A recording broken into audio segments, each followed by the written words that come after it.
Glória a Deus. Quem já tem um livro aí, dá um sinal aí. Acho que eu vou vender muito livro depois. Ou o pessoal não quer o livro. Queridos, eu não quero pregar com o intuito de convencer você a comprar esse livro, mas eu quero compartilhar com você a mensagem que Deus tem usado para ferir o nosso coração. Amém? Abra comigo a sua Bíblia na carta de Paulo aos Colossenses. Colossenses capítulo 3. Eu quero ler com você o versículo 11. Eu vou ler primeiro da minha versão, depois eu vou ler a versão que está no telão. Colossenses 3:11 diz assim: nessa nova vida, já não há diferença entre grego e judeu, circunciso e incircunciso, bárbaro e cita, escravo e livre. O que Paulo está dizendo é que, uma vez que Cristo foi crucificado, os muros que nos separavam foram derrubados. E já não há barreira mais. Não há mais negro, branco, asiático, europeu, brasileiro, português, africano, homem e mulher. Todos nós agora participamos, que cremos em Jesus, participamos do mesmo corpo chamado Cristo. É isso que ele está falando aqui. Escravo e livre, vírgula, mas Cristo é tudo e está em todos. Mas Cristo é tudo e está em todos. No telão está assim: no qual não pode haver grego nem judeu, circuncisão nem incircuncisão, bárbaro e cita, livre, escravo e livre, porém Cristo é tudo. Você pode repetir isso comigo? Diga: Cristo é tudo. Olhe para pelo menos 3 pessoas aí perto de você e diga isso: Cristo é tudo. Eu quero falar sobre isso nessa tarde, perdão. Eu quero falar com você sobre a suficiência de Cristo. Cristo é tudo. Vamos orar? Obrigado, Jesus. Essa é a tua palavra e nós amamos a tua palavra. Ó Deus, eu quero simplesmente repetir a oração de Paulo à igreja de Éfeso.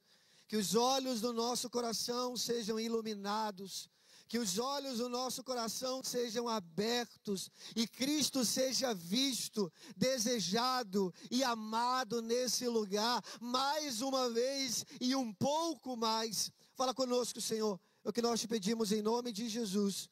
Amém, amém e amém. Glória a Deus.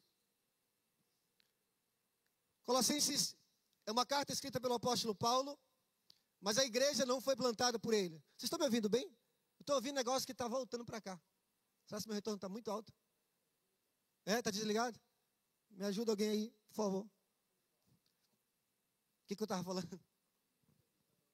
Hã? Ah, sim. Obrigado, Júnior.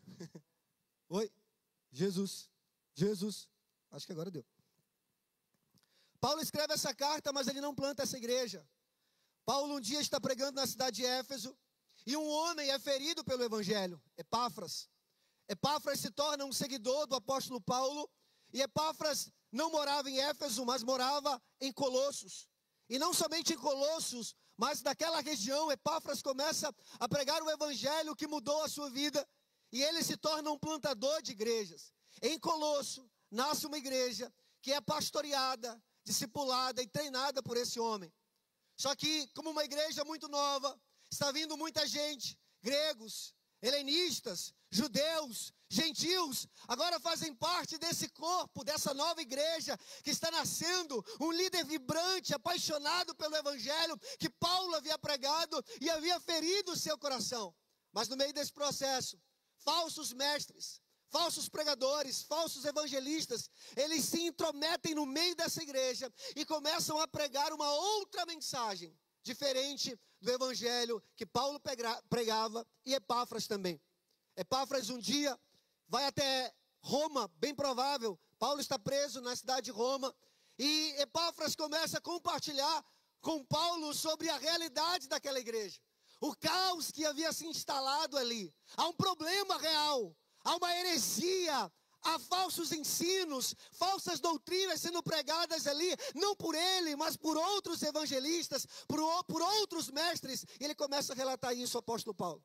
Eu imagino que se Paulo estivesse nos dias de hoje, e ele fosse postar uma foto desse momento, ele ia dizer o seguinte: não precisa dizer mais nada. Paulo ouve Epáfras e começa a escrever. E ele escreve a carta aos Colossenses. É interessante aí você entendermos, eu estou introduzindo você nesse contexto, para que você possa entender aonde nós queremos chegar. Essa carta, ela é, acima de tudo, apologética.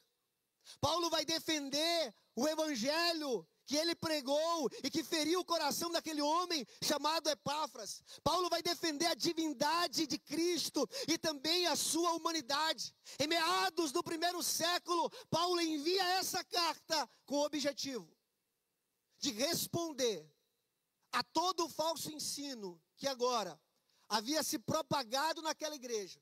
Uma mistura de legalismo e gnosticismo pagão.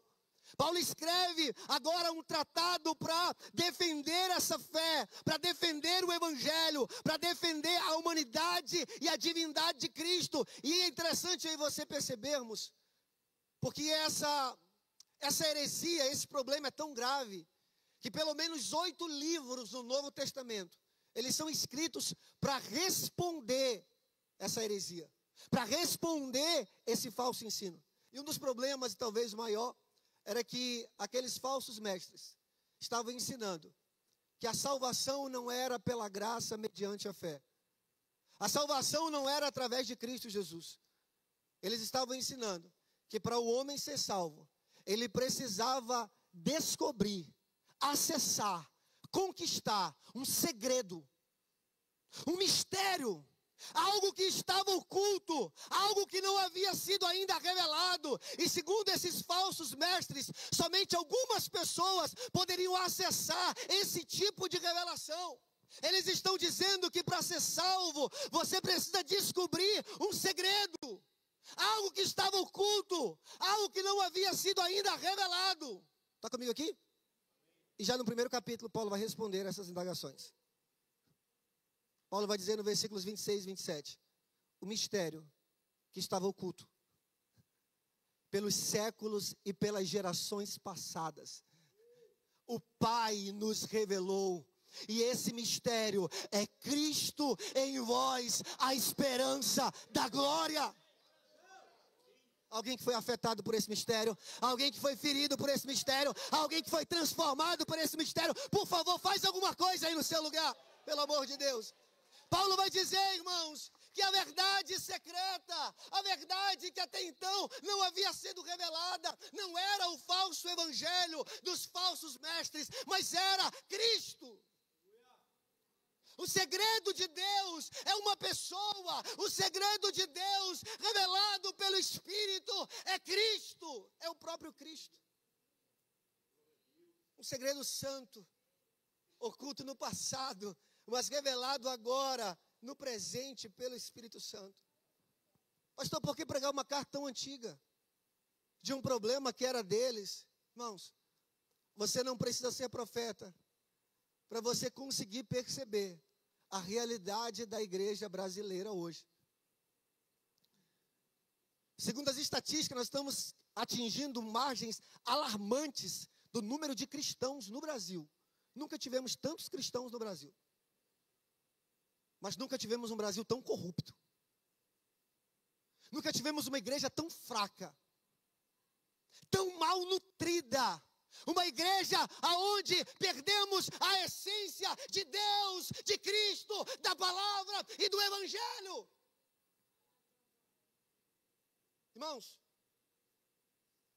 o grande problema aqui é que esses falsos mestres, eles não negavam a Cristo.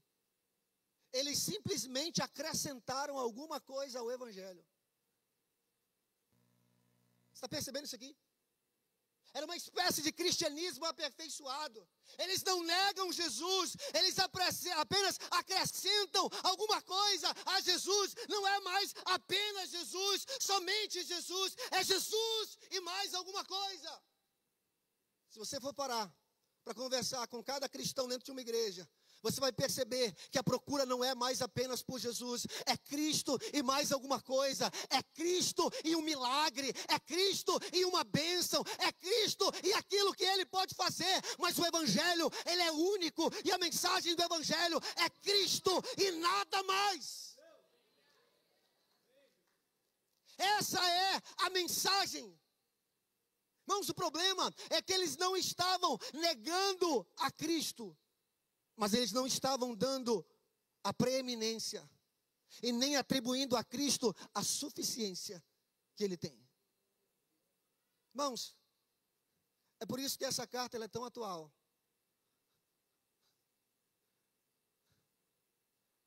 Meu coração dói,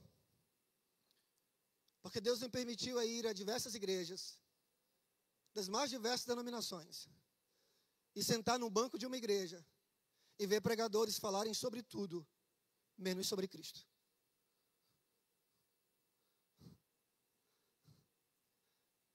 Aí você pode perguntar para mim, pastor, mas eles não estão falando de Cristo? Estão, mas é Cristo e mais alguma coisa. Eles não estão pregando contra Cristo, eles estão pregando Cristo e a prática da lei, Cristo e a circuncisão, Cristo e Moisés. Em outras palavras, vamos pregar Moisés porque a obra que Cristo não completou, Moisés vem e completa. E se Moisés não completar, você, pelos seus próprios esforços, você pode completar. Nós precisamos concluir aquilo que ficou inacabado por Cristo. É preciso adicionar obras humanas às obras de Cristo. Olha para mim aqui, pelo amor de Deus. Um dia,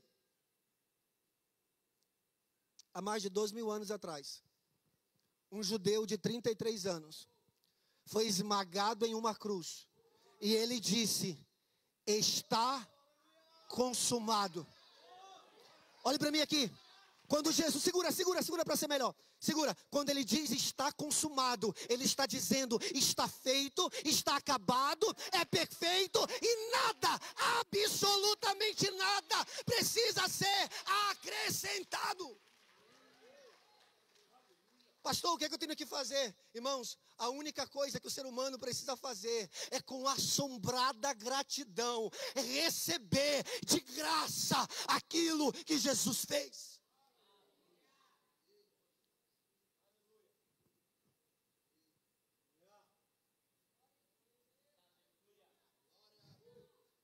Você pode crer em Jesus, desde que você crê também em Moisés. Irmãos, sinceramente, é como se alguém pudesse acrescentar alguma coisa à graça de Deus. Mas deixa eu lhe falar, é impossível. A graça por si só já é absurda. Na verdade, eu nem concordo com algumas ideias sobre a graça de Deus, onde a chamam de hipergraça. Sabe, uma graça barata, uma graça onde você peca e não acontece nada com você, uma graça onde o evangelho é banalizado. Não, isso não é hipergraça, porque a graça por si só, ela já é hiper. A graça por si só, ela já é exagerada. A graça por si só, ela já é poderosa. Não há nada que eu e você possamos fazer para acrescentar a esta graça. Mas você sabe qual é a raiz do problema? O problema, irmãos, é que a maioria das igrejas, tragicamente, está tentando atrair para a igreja toda sorte de pessoas, usando toda sorte de métodos, em vez de lidar com a grande raiz do problema. Qual é, pastor? Estamos tentando atrair para a igreja pessoas que estão entediadas com Deus.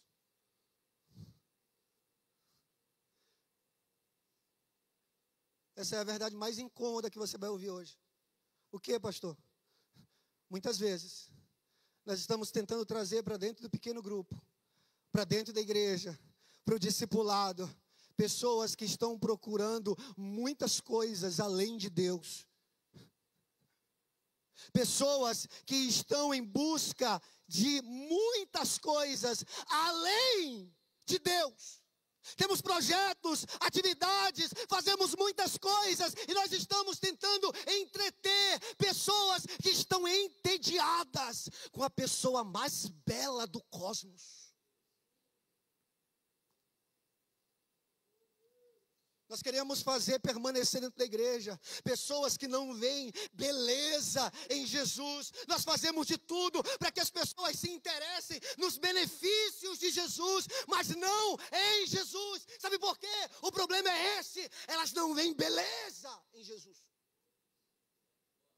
Elas não veem Jesus como atraente, como belo, como suficiente.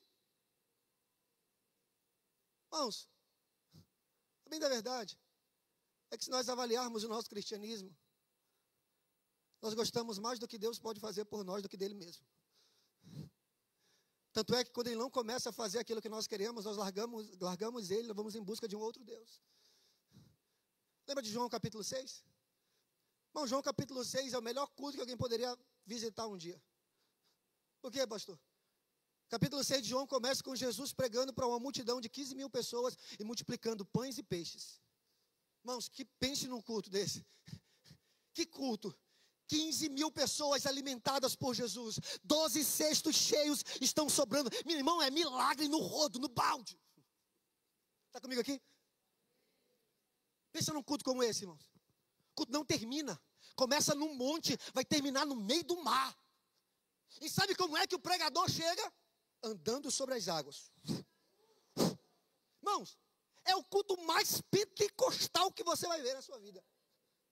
O pregador chega andando sobre as águas. Capítulo 6 termina. Jesus está diante da mesma multidão. E sabe qual é a expectativa? O que ele vai fazer agora? Qual é a próxima trend? Qual vai ser o novo hype? Qual vai ser o vídeo mais viral que ele vai liberar agora? E está lá Jesus e a multidão. E um Jesus pregando: vocês precisam comer e beber do meu corpo e do meu sangue. Sabe o que acontece? A Bíblia diz que as multidões começam a ir embora. Olha para mim aqui. Acredite em mim. O pior culto da história é um culto onde não tem milagres, não tem sobrenatural e só tem Jesus. E sabe o que as pessoas fazem com um culto que só tem Jesus? Vão embora.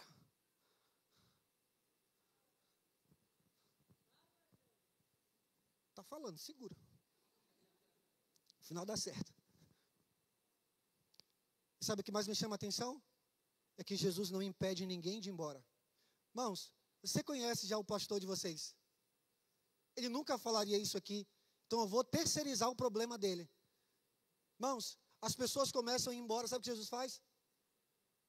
Pode ir. Ei, você está aqui e você não quer só Jesus? Pode ir embora.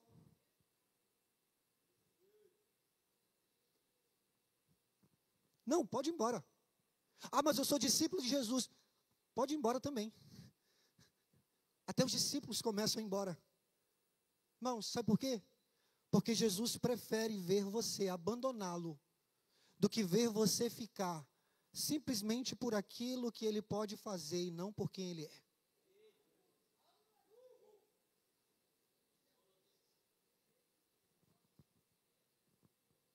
Irmãos, ou Jesus é tudo, ou ele não será nada. Deixa eu abrir um parênteses aqui. Já parou para pensar por que as pessoas querem ir para o céu? Algumas vão responder para você que o inferno não é uma boa opção. Ou talvez o céu seja um lugar legal, diferente da proposta do concorrente. Mas por que as pessoas realmente querem ir para o céu? Pastor, nós queremos ir para o céu. Eu estou na igreja porque eu quero ir para o céu. Irmão, só tem uma coisa no céu: Cristo. Ele é a beleza que vai ser revelada por toda a eternidade. Eternidade após a eternidade, nós estaremos lá conhecendo aquele homem, Jesus, agora Deus. Abra bem aqui, sério, o céu é só isso. Então eu vou repetir a indagação. Por que é que nós queremos ir para um céu, onde a eternidade é Jesus, e não suportamos ficar num culto, onde 2 horas nós falamos sobre ele? Irmãos, o que tem na cabeça de nós, nas nossas cabeças, em achar que nós vamos amar o céu, se nós não desejamos aquele que está lá? O que tem nas nossas cabeças de imaginar que no céu nós amaremos Jesus, se aqui nós só queremos aquilo que Ele pode fazer por nós? Abre uma janela agora na sua mente. Toca a eternidade comigo agora. Você lembra de Apocalipse capítulo 4? A visão de João? Irmãos, aquela visão é literal. Deus mostrou para João a sala do trono. Não, viaja comigo, bora subir no terceiro céu agora junto. Deus mostra para João a sala do trono. Sabe o que ele vê? Irmãos, de tanta coisa maravilhosa, 4 se destacam. Criaturas que é até difícil nós descrevermos elas. Elas estão cobertas de olhos, por dentro, por fora, por detrás, pela frente.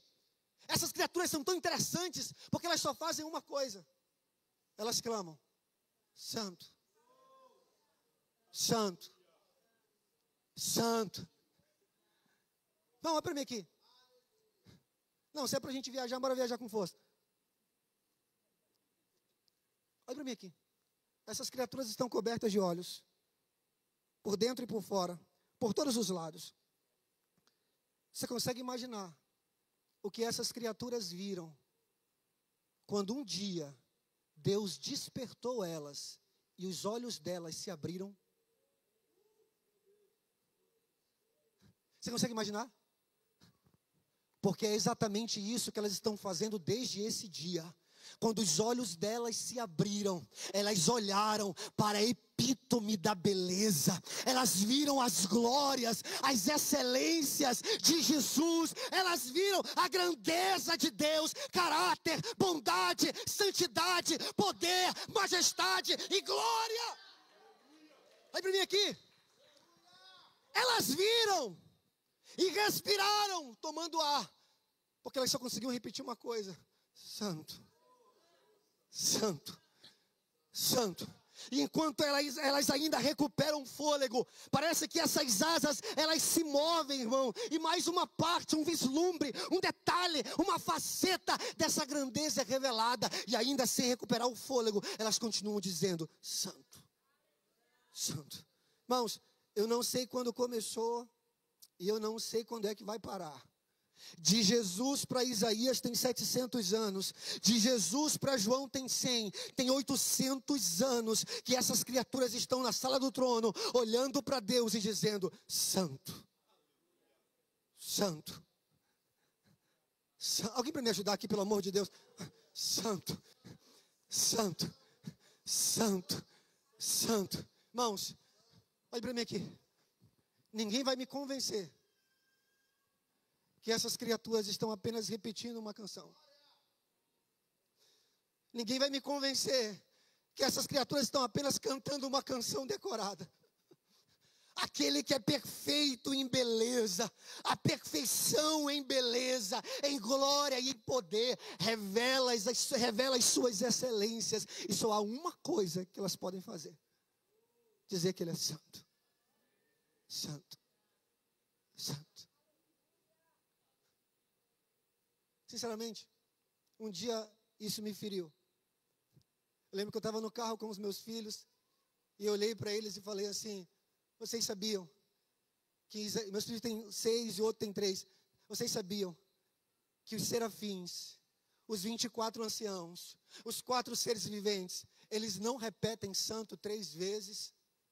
Em Isaías 6, em Apocalipse 4, eles olharam para mim assim com os olhos espantados e perguntaram: por quê, papai? Irmãos, aí nessa hora eu cresci. Comecei a enfeitar a história. Eu falei: sabe por quê? Porque Isaías, como qualquer um evangelista judeu, o evangelista está ouvindo Jesus falar, Então ele ouve a ênfase nas palavras de Jesus. E para dar ênfase nas palavras, ele repete as palavras. Mateus está ouvindo Jesus pregar e ouve Jesus dizer: em verdade vos digo, que ninguém pode dizer Senhor, Senhor. Irmãos, ele repete a palavra, mas no original, Jesus não está repetindo a palavra. Ele vai ouvir Jesus dizer o seguinte: ei, ninguém pode dizer Senhor. Para dar ênfase, ele repete. Só há 2 lugares na Bíblia onde a mesma palavra é repetida 3 vezes. Isaías 6 e Apocalipse 4.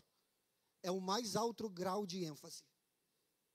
Então, o que esses seres estão cantando é algo mais ou menos: Santo! A Bíblia diz que as portas dos umbrais, elas começam a se mover.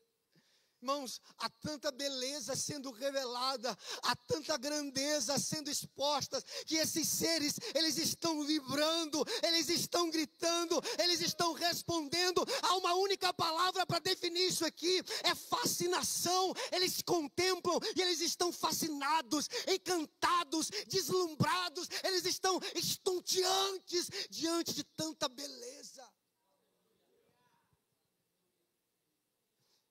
Eles estão diante de Deus incontáveis eras, um tempo incomensurável, porque eles estão sendo plenamente satisfeitos de alegria e de prazer.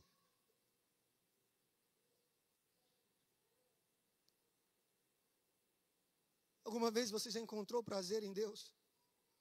Prazer mesmo. Prazer de verdade. Lembro que um dia Deus estava falando comigo, eu não vou pregar mais, que já, o tempo já foi. Eu lembro que um dia Deus estava falando comigo durante a noite. Isso levou às madrugadas. E o Senhor me fez lembrar do texto dos Salmos, onde a Bíblia diz que na presença do Senhor há plenitude de alegria. Já viu esse texto? E o texto completa assim: e na sua destra delícias perpetuamente. Destra é direita. Então, o que o salmista está falando é que na direita de Deus tem delícias que nós não poderíamos explicar. Prazeres, sabe? Doçura, dulçor, beleza, êxtase. Por quê, pastor? Porque quando Jesus morre e ressuscita, o Novo Testamento vai dizer que quando ele volta ao céu, ele se assenta à direita de Deus. Sabe qual é o prazer que nós encontraremos no céu? Sabe quais são as delícias que nós encontraremos no céu? Sabe quais são os prazeres perpétuos que nós encontraremos no céu? Cristo. Cristo. Cristo é muito maior e mais belo do que nós imaginamos. E todos os nossos problemas, eles acontecem porque nós não vemos isso. Tem um pregador puritano chamado Jonathan Edwards. Um dia ele pregando um sermão na carta de Tiago, ele começa a fazer uma explanação, ele começa a dizer o seguinte: a Bíblia diz que ninguém pode olhar para Deus e permanecer vivo. Pergunta: por que é que um homem não pode olhar para Deus e permanecer vivo?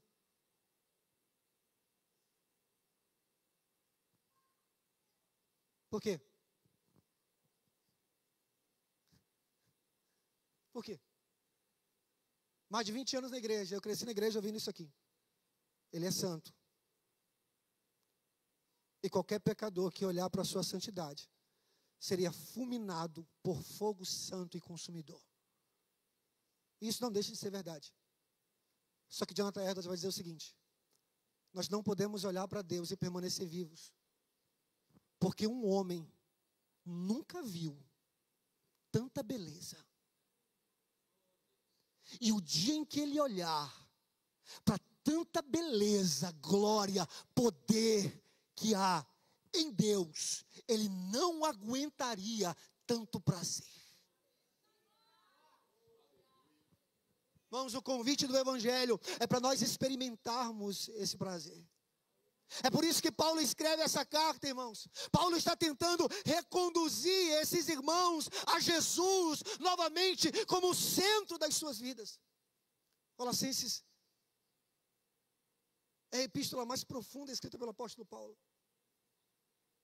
Porque ela é um tratado, o maior tratado cristológico do Novo Testamento. Quando você abre a carta de Paulo aos Colossenses, você começa a folhear a carta e você só vê uma coisa: Cristo, Cristo, Cristo, Cristo, Cristo, Cristo. Ele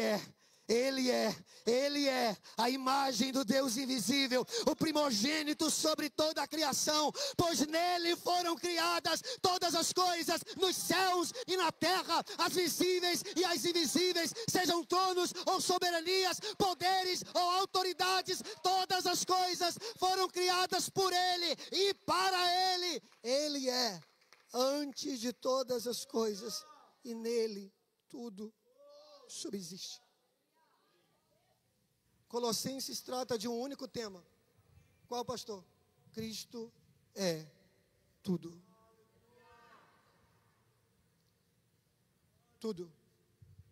Irmãos, esse é o tipo de sermão que o pregador ele já sobe derrotado. Porque como é que você vai explicar um Deus que é tudo?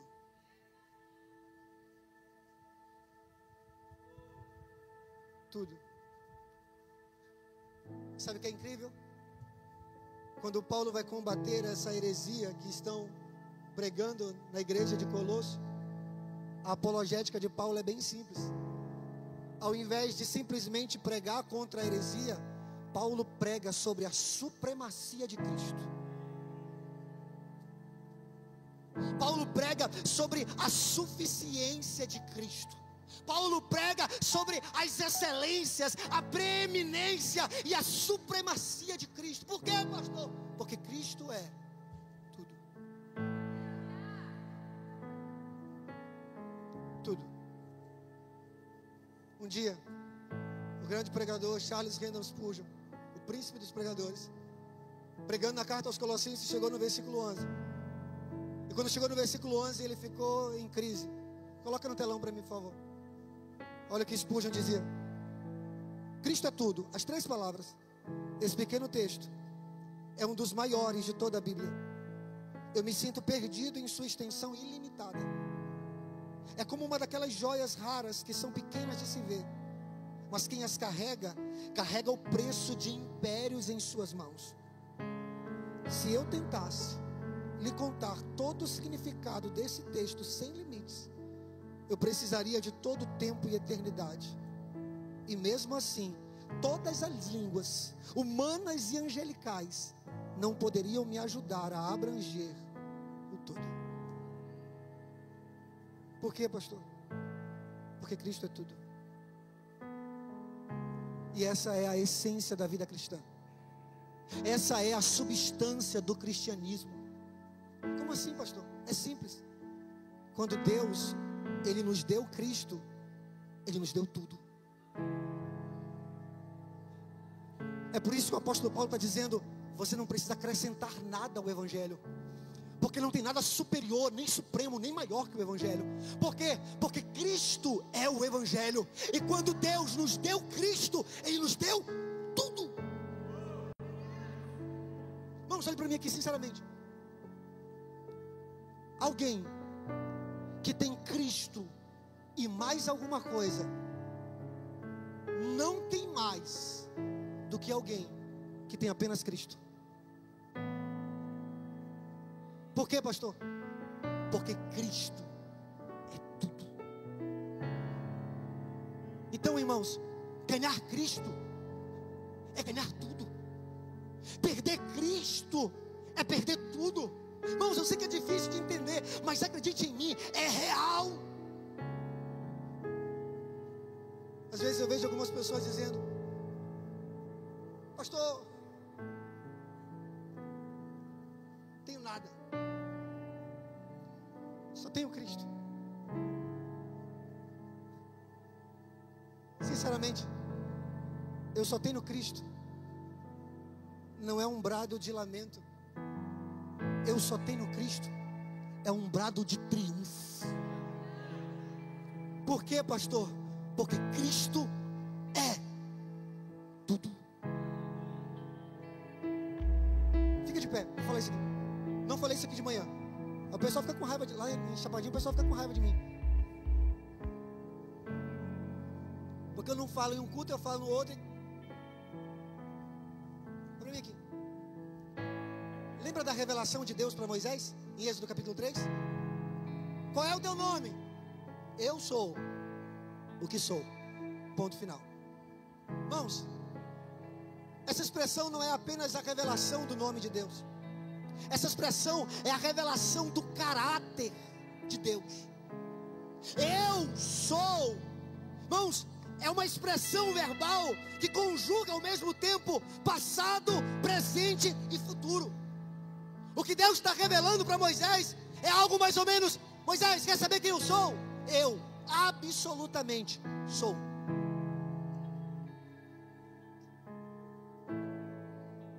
Olha para mim aqui, você vai entender agora. Escute, preste atenção. Olha para mim aqui, pelo amor de Deus. Quando ele diz eu sou o que sou, o que ele está dizendo é: eu sou tudo o que você precisa.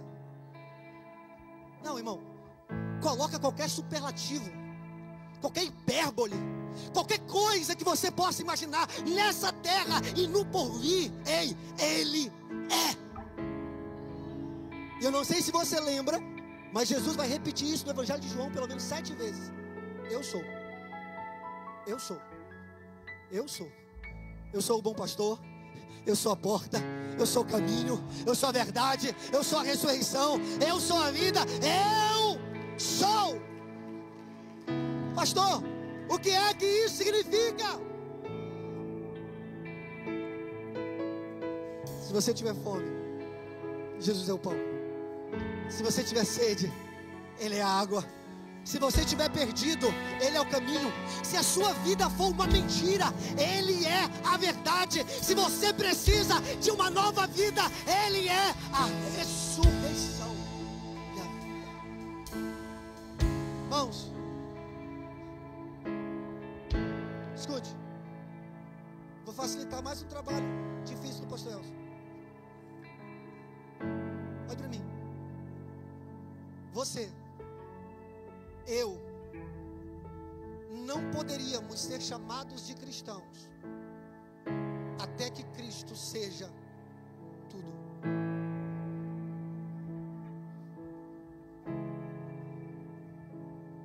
Você não é um cristão até que Cristo seja tudo.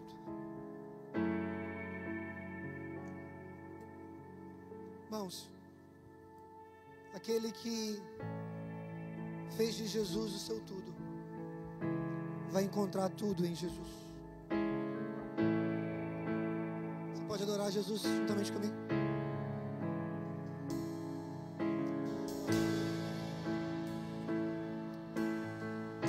Eu só tenho uma mensagem para compartilhar com você hoje. Cristo é tudo. Ele é tudo que o Pai poderia nos dar. Ele é tudo que o Pai quer nos dar. O Pai não tem nada para nos dar a não ser Cristo. Por isso que o apóstolo Paulo vai dizer: Cristo em vós, a esperança da glória. Acredite em mim. Escute, acredite em mim.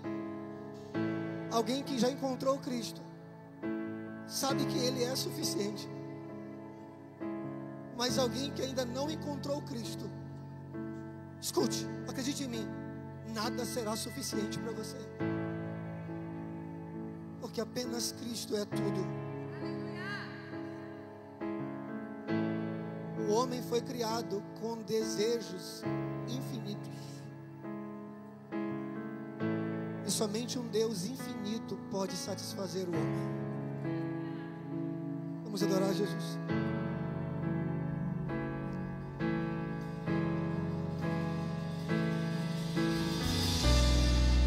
Oh Espírito, abre os meus olhos outra vez.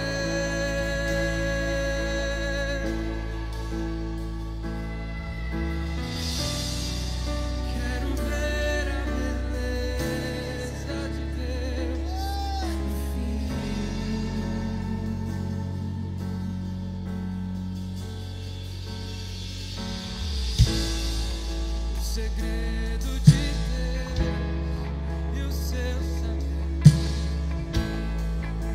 procurei encontrar. Se você quiser sair do seu lugar e vir até aqui à frente, eu quero orar junto com você. Venha. Venha.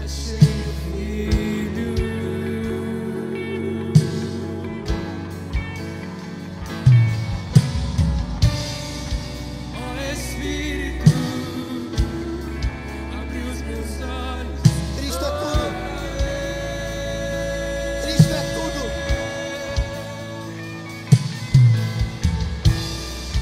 Quero ver a beleza de Deus. Oh, aleluia. Ó Espírito, abre os meus olhos outra vez.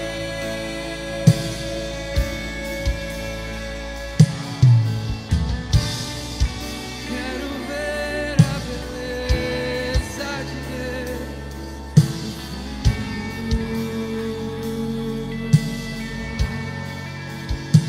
O que é que você precisa?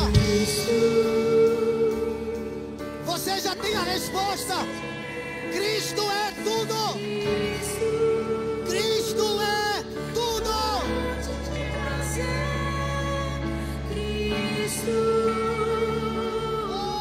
Quero conhecer Cristo.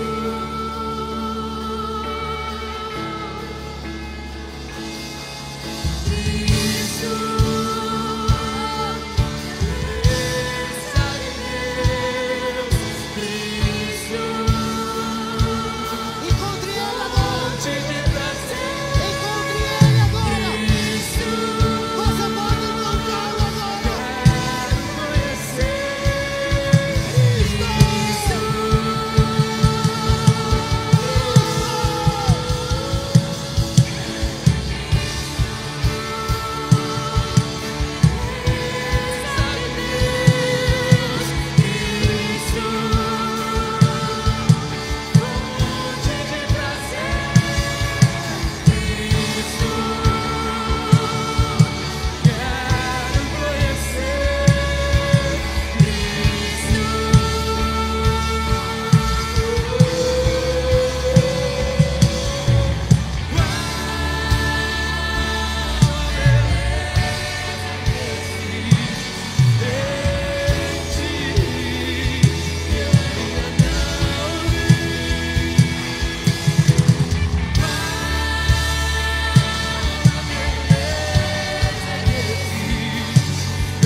Feche seus olhos.